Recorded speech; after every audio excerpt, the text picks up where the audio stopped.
Political ads and the candidate who's now suing over it. The ad attacks John Huntsman, who's since dropped out of the presidential race. It shows his two adopted daughters, suggesting that he, when he was running, was a Manchurian candidate, one of his daughters adopted from China. The ad came from a group identifying itself as NH Liberty for Paul. It was unveiled before the New Hampshire primary, suggesting that it was from backers of Congressman Ron Paul, NH Liberty for Paul. Congressman Paul took a lot of heat for it, and now he is suing the anonymous maker of the ad for defamation. Here's a clip of the ad.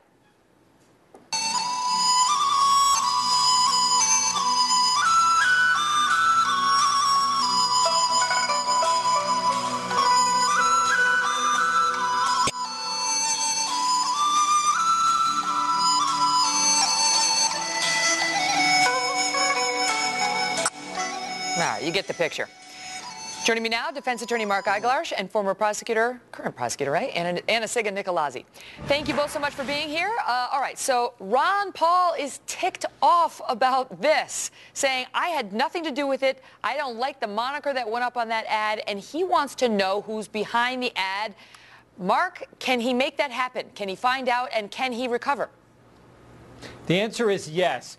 Listen, this was defamatory. It's not just dirty politics. This is filthy politics. Defamatory to Ron Paul. Why Well, of course, it is. And it was cleverly, cunningly, and bafflingly designed by those who wanted Ron Paul to look bad, by those allegedly from the Huntsman campaign. That's what Ron Paul's independent search found out. Clearly defamatory. It made it seem like he endorsed an ad that made Ron Paul look, I would say, racist. Yeah. It looked like he has poor judgment. Whoever and behind. I think that the only thing.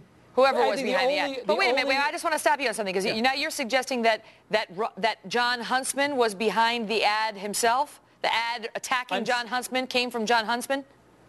I'm saying that Ron Paul did an inquiry and found that it was either someone from his camp or someone close to his camp. That's what he's reporting. I have no firsthand knowledge of who made this. All right, and that's just something that they may believe, Anna, because there was a theory out there that this was so bad, against John Huntsman, that it would evoke sympathy from some folks. That's unproven as of now. What Ron Paul seems to really be after, though, is to find out exactly who was behind the ad, and then I mean, how can he do it? It's somebody anonymous who posted this on the internet under that NH Liberty for Paul moniker.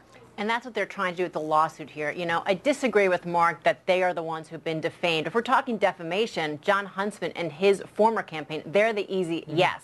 Here, clearly you can understand why Ron Paul's campaign is upset. There's been lots of speculation, swirling, and that it could potentially detract his supporters. However, we're really talking about a stretch here. It's pretty weak when you have the uploaders citing themselves as NH Liberty for Paul to then say that clearly that is going to be associated and ultimately found to be Ron Paul or affiliated with him. So our common sense is, yeah, you understand. Right before the New Hampshire primary, when there's only one presidential candidate running with the last name Paul, I'm just saying, like, Ron Paul has a decent argument that people would naturally leap to the conclusion, Mark, that this is a Ron Paul supporter, not necessarily Ron Paul himself.